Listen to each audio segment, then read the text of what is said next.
हरि ओम तत्सत। मंगलम भगवान विष्णु मंगलम गरुणध्वज मंगलम पुंडलीकाक्ष मंगलाय तनोहरि। एक भक्त ने प्रश्न किया कि जीवन में क्या करें। उसने पूछा कि मुझे साधु बनना चाहिए या मुझे गृहस्थी बनना चाहिए। एक दृष्टांत देना चाहता हूं, उसकी समझ में आ जाएगा। एक बार एक व्यक्ति एक संत के पास पहुंचा और संत से जाकर कहा कि मुझे साधु बनना है या मैं गृहस्थी बनूं। संत ने कहा बेटा 2-4 दिन मेरे पास रुकिए। जब उस बंदे को अपने पास संत ने रखा तो भिक्षा के लिए गांव बस्ती में उसको भेजा कि भिक्षा करके लाओ। जब भिक्षा के लिए गांव में गया तो एक व्यक्ति ने उसे बढ़िया आदर पूर्वक बिठाला, पर घर में कुछ नहीं था। वो भिक्षा के लिए बाहर खुद गया। उसने अपने घर में अतिथि देखा तो उसकी पत्नी ने अपने सिर के बालों को काटकर बाजार में बेचकर और उस अतिथि की सेवा की, भोजन कराया। जब उसे भोजन कराया वो तृप्त हो गया, लौटकर अपने गुरु के आश्रम आया।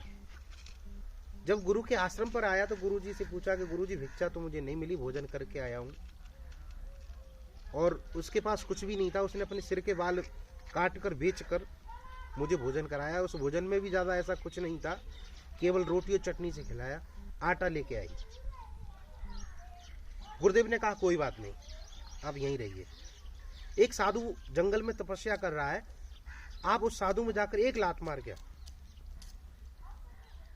गुरु आज्ञा मानकर वो ऐसा ही करने चला गया।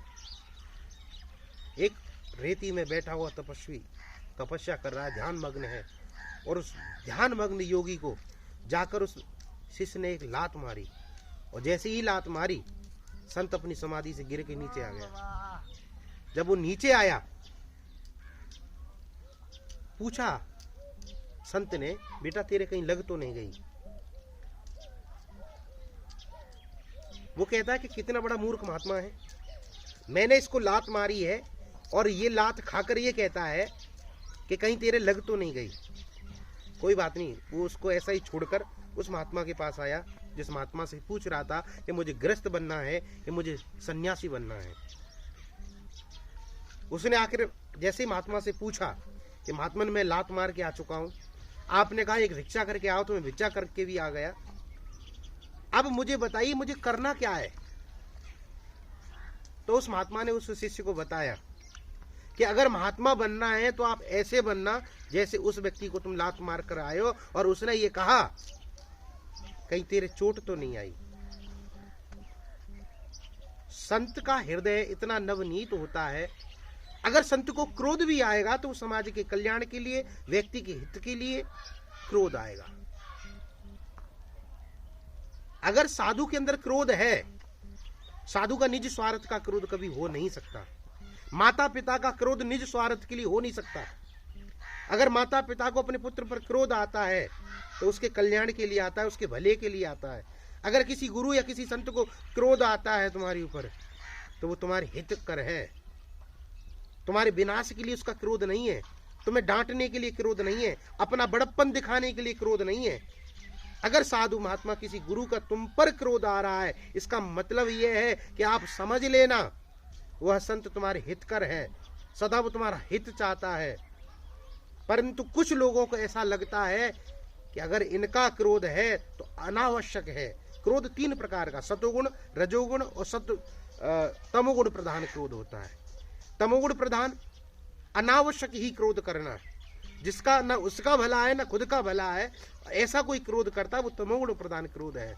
रजोगुण प्रधान क्रोध, अगर कोई रजोगुण प्रधान क्रोध करता है तो उसमें उसका केवल भला ही भला है, उससे कुछ इच्छा है। जैसे पुत्र पर माँ बाप क्रोध करते हैं, सदमार्ग पर चल लो, अच्छे कर्म करो, कहीं चोरी मत करो, तो उसका केवल रजोगुण प्रधान है। उससे लालच ये है कि पुत्र बिगड़ेगा, कुछ अच्छा बन जाएगा तो मेरे लिए कुछ करेगा, मेरे परिवार के लिए कुछ करेगा, मेरी इज्जत बचा के रखेगा, तो कहीं ना कहीं मेरे बुढ़ापे की लाठी बनेगा, ऐसा वो सोचकर वो क्रोध कर रहा है, तो वो रजोगुण क्रोध है।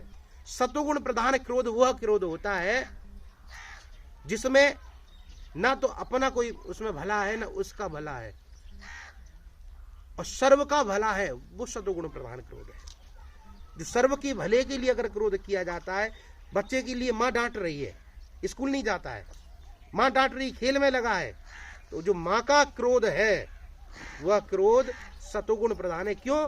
क्योंकि उस क्रोध से उस बच्चे का भला होने वाला है। एक डॉक्टर के पास एक व्यक्ति गया, माँ अपने बच्चे को ले जाकर उसके पैर में फोड़ा है, और माँ डॉक्टर के पास गई, बच्चे को लग रहा है कि मेरा जो चीराफाई हो रही है, जो मेरे साथ डॉक्टर के पास जाकर इंजेक्शन लगवाए जा रहे हैं, मेरा ऑपरेशन करवा रहे हैं, मेरे हाथ पैर को काटा जा रहा है, बच्चे को लग रहा मेरे हित में नहीं है ये लोग,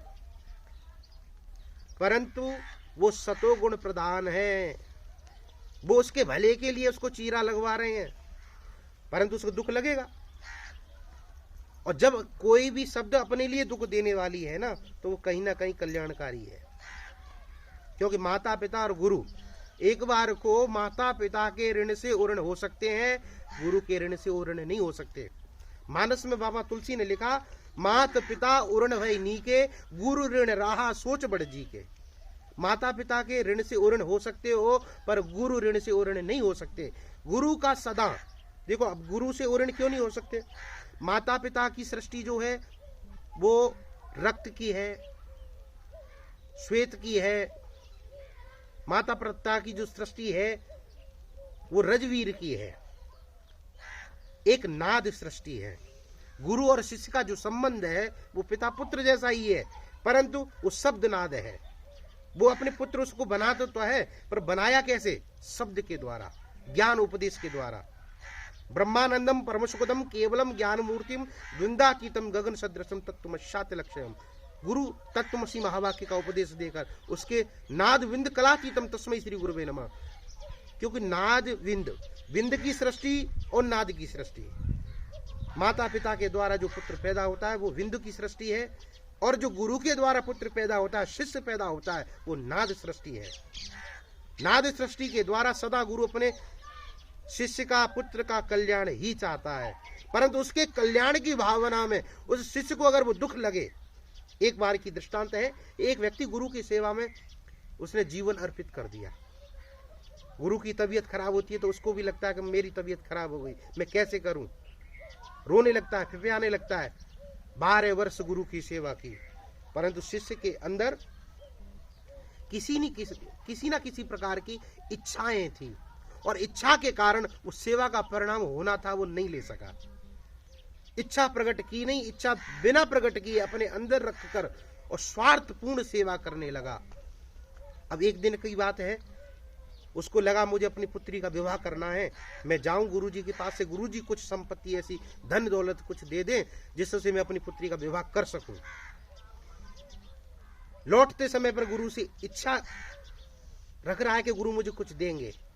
गुरु ने कुछ नहीं दिया, एक अनार रखा था, प्रसाद रूप में अनार उसको दे दिया।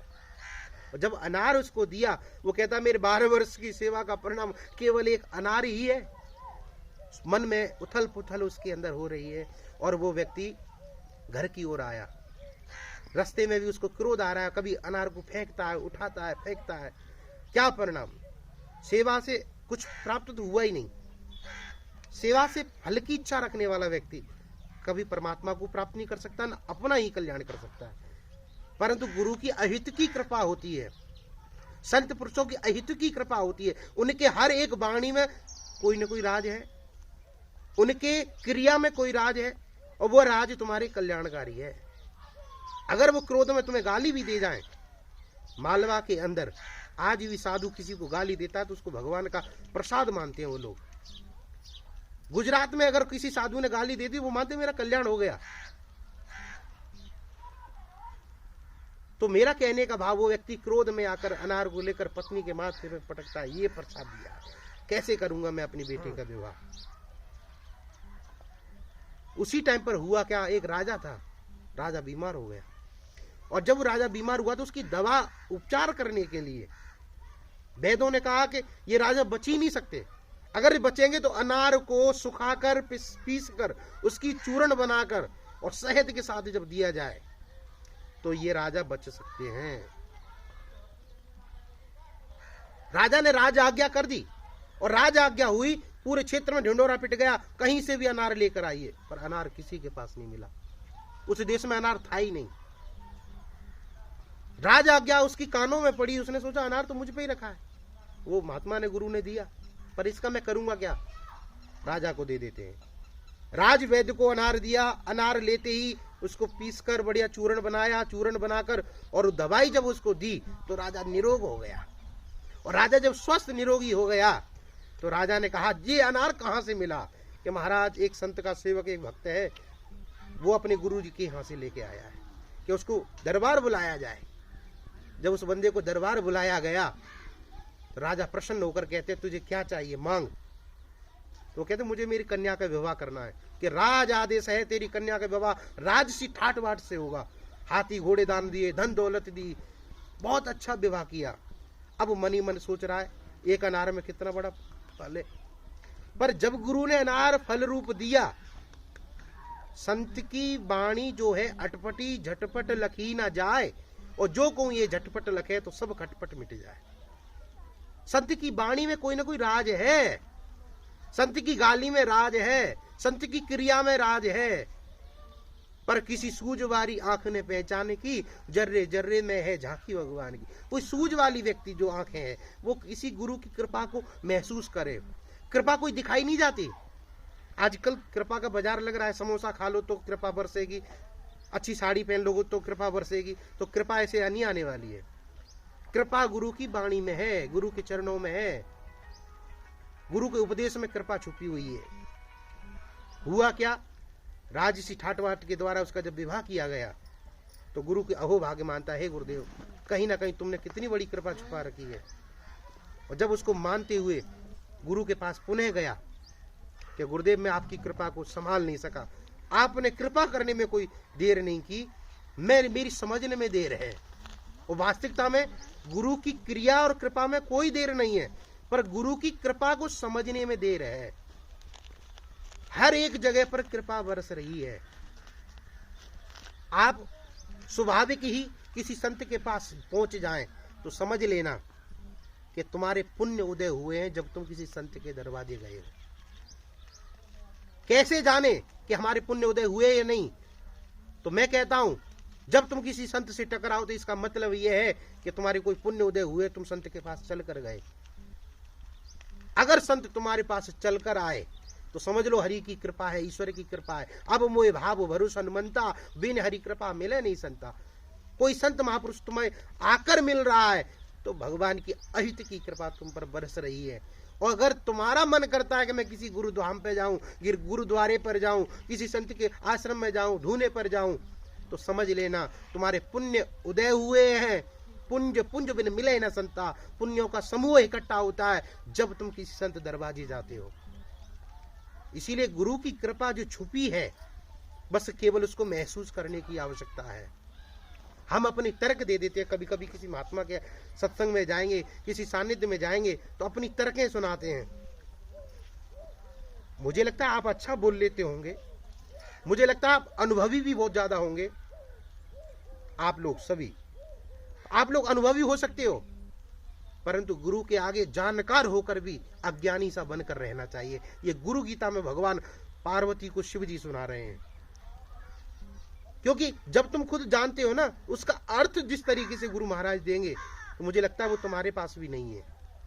एक ही दृष्टांत को अगर दोबारा सुनने की आवश्यकता पड़े, एक ही भागवत को हम अनेक बार सुनते हैं और उसी भागवत में कुछ नया हमें रोज ही ना मिलता है। वही भागवत हमने सुनी, वही कृष्ण की कथाएं, वही राजा परीक्षित की कथाएं, पर जितनी बार भागवत रामचरितमानस का पाठ होता है उतनी बार कुछ नया मिलता है उसके अंदर। नित्य दर्शन है गुरु का। परमात्मा के दर्शन नित्य निमित्त नैमित्य। अवतार परमात्मा का जो होता है वो निमित्त अवतार होता है, किसी कारणवश अवतार होता है। निमित्त क्या? कंस चाणूर मर्दनम देवकी परमानंदम कृष्णम वंदे जगत गुरु। कंस चाणूर आदि को मर्दन करने के लिए, परित्राणाय साधूनाम विनाशाय च दुष्कृताम धर्म संस्थापनार्थाय संभवानी युगे युगे, जब जब धर्म की हानि होती है तब तब परमात्मा आता है, पर आकर चले जाते हैं। वो निमित्त अवतार हैं, किसी निमित्त भगवान का अवतरण हुआ, परंतु नित्य अवतार अगर कोई है, नित्य अवतार क्या है? नित्य अवतार है गुरु का, नित्य अवतार है हमारे माता पिता का, नित्य अवतार है हमारे संत महापुरुषों का, जो हर क्षण एक अवतार लेकर तुम्हारे आगे आ जाते हैं। जब भी अगर तुम्हारे गुरु के दर्शन हो तो वो तुम्हारे हित कर है। साल में एक बार गुरु दर्शन हो जाना चाहिए, साल में नहीं तो महीने में हो जाना चाहिए, हो सके तो दिन में 2 बार करो। केवल देह के संग से जीवन में याद रखना, मैंने बहुत से शिष्यों से चर्चा हुई, क्योंकि वो कहते हैं मेरे गुरु तो बहुत पहुंचे हुए हैं, उनको तो पीएम साहब से उनकी मुलाकात होती है, योगी जी से उनकी मुलाकात होती है, हमारे गुरु जी बहुत पहुंचे हुए हैं। तो जो तुम्हारी गुरु से मिलने की इच्छा और गुरु को जानने की इच्छा, जो तुम्हारे पास पैमाना है ना बड़ा होने की, वो बहुत छोटे स्तर का है। इसलिए कभी गुरु से प्रभावित मत होना। जीवन में याद रखना इस सूत्र को, गुरु से कभी प्रभावित नहीं होना है, गुरु से सदा प्रकाशित हो जाओ। जीवन में जब गुरु से प्रकाशित हो जाएंगे तो प्रभाव अप्रभाव नहीं हो सकता। प्रभाव अप्रभाव हो जाता है क्योंकि प्रभावित हुए अप्रभावित हो जाओगे। किसी क्रिया से प्रभावित होते हो, उनकी रहनी सहनी से प्रभावित होते हो, उन क्रियाकलाप से प्रभावित होते हो। क्रियाकलाप में कुछ बदलाव हुआ तो तुम अप्रभावित हो जाओगे, और अगर प्रकाशित हो गए तो उनकी क्रिया तुम्हारे ऊपर कोई प्रभाव नहीं करेगी, क्योंकि गुरु से प्रकाशित हो, और प्रकाशित होने पर गुरु की क्रिया तुम्हारे लिए कोई बाध्य नहीं। कैसे सोते हैं, कैसे उठते हैं, क्या बोलते हैं, किससे बोलते हैं, नहीं बोलते हैं, गाली देते, फिर तुम किसी प्रभाव में नहीं आओगे। प्रभाव में आने वाला व्यक्ति केवल देह के प्रभाव में है, बाहरी आवरण का प्रभाव है। आंतरिक प्रभाव अगर जानना है तो प्रकाशित तो हो जाओ गुरु से। गुरु का दिया हुआ मंत्र सदा रहेगा, ध्यान मूलम गुरुमूर्ति, पूजा मूलम गुरुपदम, मंत्र मूलम गुरु वाक्यम, मोक्ष मूलम गुरु कृपा। ध्यान अगर करो तो गुरुमूर्ति का करो। गुरु का देह नाश हो सकता है, गुरु का ज्ञान नाश होने वाला नहीं है। गुरु एक बार को अपने चरित्र में हो सकता है हमारे लिए सही ना हो। जीवन में एक बात याद रखना, कोई व्यक्ति हमारे लिए सही है तो किसी के लिए गलत होगा, किसी के लिए गलत है वो हो सकता है हमारे लिए सही होगा, उस सभी जगह पर गलत नहीं हो सकता। गलत वही है, गुरु को मानस मानते ते नर कहिए अंध, यहां दुखी संसार में आगे यम के फंद। जो मनुष्य मानकर कर रहा है तो क्रिया से प्रभावित होकर अप्रभावित हो जाएगा, क्योंकि क्रिया तो होती है, बढ़ती चढ़ती उतरती है। शरीर है, शरीर का धर्म अपना निभाएगा, तो अप्रभावित ना हो, प्रकाशित हो जाओ किसी गुरु के सामने तुम जाकर। दृष्टांत का सिद्धांत यही है। वो शिष्य अपने गुरु के पास पहुंचकर पूछता है मुझे सन्यासी बनना है या गृहस्थ बनना है, तो गृहस्थ बनो तो ऐसे बनो कि तुम्हारे द्वार से कोई भी अतिथि भूखा ना जाए।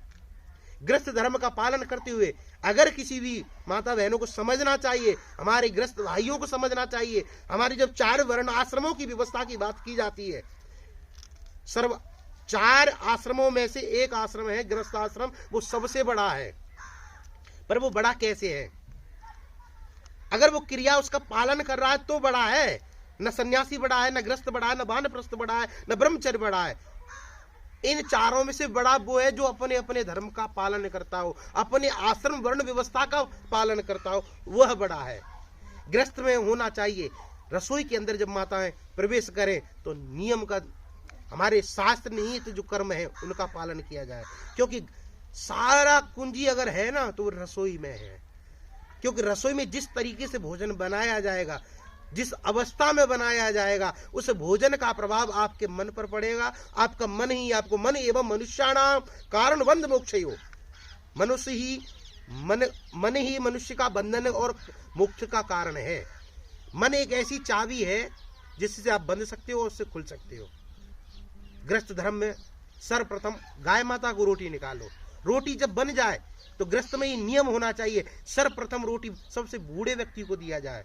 सबसे पहले रोटी, सबसे पहले आपको लगना चाहिए कि हमारे घर में कोई अतिथि आया, उसको होना चाहिए। उसके बाद में बच्चों को होना चाहिए, फिर घर के जो सदस्य हैं, मुखिया हैं, उनको खाना चाहिए।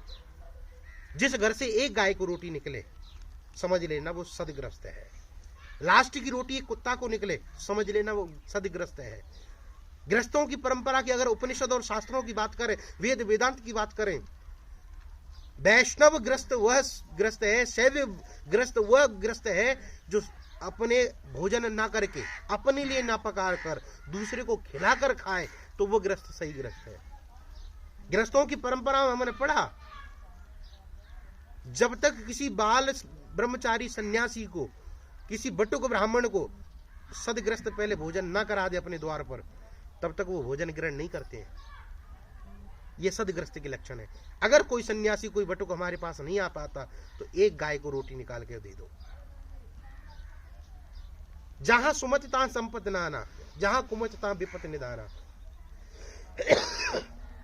ग्रस्त को होना चाहिए भोजन बनाते समय पर माता चिंतन, क्लेश ना करे, कलह ना करे। भोजन बनाते समय हरि कीर्तन हो, बाहर भीतर की शुद्धि हो, तब रसोई में प्रवेश करना चाहिए। मुझसे कुछ लोग आकर कहते हैं कि महाराज जी हम बहुत कुछ कर रहे हैं, ध्यान भी करते हैं, भजन भी करते हैं, सब सेवा भी करते हैं, वेदांत की बात तो है, पर सिद्धांत कुछ है ही नहीं। पहले घर की रहनी सहनी बदलो, घर की व्यवस्था बदलो। सूर्य उदय से पहले अगर घर में स्त्री ना जगे तो समझ लेना दारिद्रता आएगी आएगी। स्नान ना करके स्त्री अगर रसोई में जाती है, भोजन बना भी लेती है, अन्य देवता को छू लिया, अग्नि देवता को छू लिया, तो समझ लो उस घर में दरिद्रता आएगी आएगी। उस दारिद्रता से अगर बचना है तो बाहर भीतर की शुद्धि। आप यम नियम मत करो, कोई जरूरी नहीं है, पर भावपूर्वक घर में ठाकुर जी की स्थापना हो। अपने घर में एक गाय भी होनी चाहिए, एक रोटी गाय को निकालो, अपने बाहर भीतर की पवित्र, अपन जब भोजन बनाए एक रोटी ठाकुर जी को भी भोग लगाकर, उसी भोगों को जो प्रसाद रूप में आप ग्रहण करोगे ना, वो प्रसादे सर्व दुखा नाम, आपके सब दुखों का नाश कर देगा। कभी भी पति पत्नी का कलह होता है ना, उस कलह के कारण रात दिन सुबह से लेकर शाम तक अगर जिस घर में कलह होता है, वहां संपत्ति नहीं आ सकती, वहां संपन्नता नहीं आ सकती, वहां ईश्वरी कृपा नहीं बरस सकती। ईश्वर की कृपा उन्हीं लोगों पर बरसती है क्योंकि वो जो तौलता है फिर बोलता है। वाणी एक अमोल है, जो कोई जाने बोल, ये तराजू तौल के जब मुख बाहर खोल। तो गृहस्थ धर्म का पालन करना अगर सीख गए, हम लोग सन्यास का धर्म का पालन करना सीख गए, ब्रह्मचारी ब्रह्मचर्य आश्रम का पालन करना सीख गए, वानप्रस्थ अपने वानप्रस्थ आश्रम का पालन करना सीख जाए, तो वो बड़ा है। अन्यथा कहने से कोई बड़ा नहीं है। कृपा को कभी चिल्ला कर नहीं कहा जाता कि मैंने कृपा की। एक शिष्य भागे भागा आया मेरे पास, गुरुजी हाथ रख दो। मैंने क्यों? नहीं, कृपा हो जाएगी। अपनी पैर चरण उठाकर मेरे सिर पर रख दो, आपकी कृपा बरसेगी। जबरदस्ती किसी गुरु के चरण उठाकर अपने सिर पर रख लेना कृपा का कारण नहीं है कि कृपा आएगी आएगी। जबरदस्ती किसी पे हाथ रखवा लेने से कृपा नहीं आएगी। जब अंदर से दुआ निकलती है तो कृपा बरसती है। और जब अंदर वाला बोलेगा ना, तो तुम्हें बोलने की आवश्यकता नहीं कि मुझे कुछ बताओ। तुम्हारे पूछने पर भी अगर वो बता रहे हैं ना, जो ना अगर आपके हित के लिए ना, तो गाली भी हितकर होगी। वो तुम्हें जो गाली दे रहा है ना, तो वो गाली भी तुम्हारी हितकर है। महापुरुषों की, बुजुर्गों की आपके प्रति जो फटकार है, गुरु की डांट जो है, डांट को फटकार मत मानो। फटकार और डांट में बड़ा अंतर है। उनकी कृपा को महसूस करो, कोई ना कोई मुझसे लगाव है, कोई ना कोई मेरे पास उनकी कृपा बरस रही है। किसी तुलना से मत तौलिए, किसी से भी अपने माँ बाप की तुलना मत करो, किसी से भी अपने गुरु की तुलना मत करो। कौन कितना बड़ा है, कौन कितना कमा रहा है, उससे पुत्र को तुलना नहीं करनी चाहिए। कौन कितना छोटा है, कौन बड़ा है, को बड़े छोट कहता अपराध, किसको छोटा किसको बड़ा कहीं अपराध हो जाएगा। अगर इस अपराध से बचना है ना, बस तेरी रजा में रजामंदी है हमारी। गुरु कृपा केवलो हम। कल भी आप लोगों से चर्चा करेंगे, ऐसे ही प्रसंग भेजते रहो। जय श्री राम, शिवोहम।